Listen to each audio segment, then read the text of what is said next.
Strákar, fyrsta tapið á Norðurlandamótinu komið. Hvað leiði með þessi gegn það? Hvað að gerast í þessu leik? Sko, þeir hittu bara betur en við.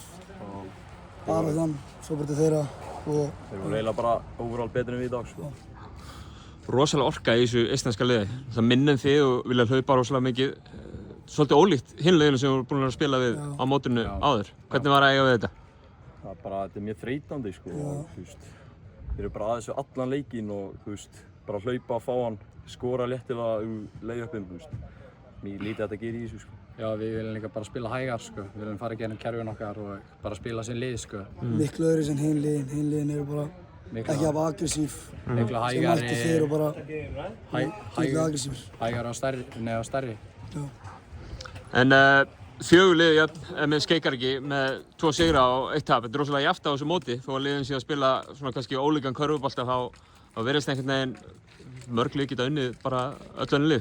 Þið fáið frídag á morgun og svo er það Danmörk og Finnland fyrir ykkur. Eru þið búin að skoða það eitthvað? Já, við erum bara að mæta miklu sterkari í þá leiki, sko. Já.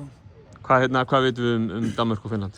Hafið þið spilað við þá áður? Já, við Danmörk og Finnland á síðasta ári. Unnum það í bæði skiptin. Við erum ekki búin að fara neitt yfir eða gerum það örugglega á morgun bara. Já. Hvernig ferum liðið hérna í Kissikalju? Bara vel, sko. Það er fínt, sko. Voru ekki allir hérna í fyrra líka? Jú. Þeir eru kunnugir staðháttum hérna. Já. Ég spurði stelpurnar þessu, hvernig er maturinn? Mjög góður. Yndislegur. Þeir eru eftir dögum. Hvað er búið að vera uppáhaldið ykkar hérna? Hakkaspaghetti. Já, hakkaspaghetti. Og mjólkin. Frídagur á morgun, er búið að plana eitthvað?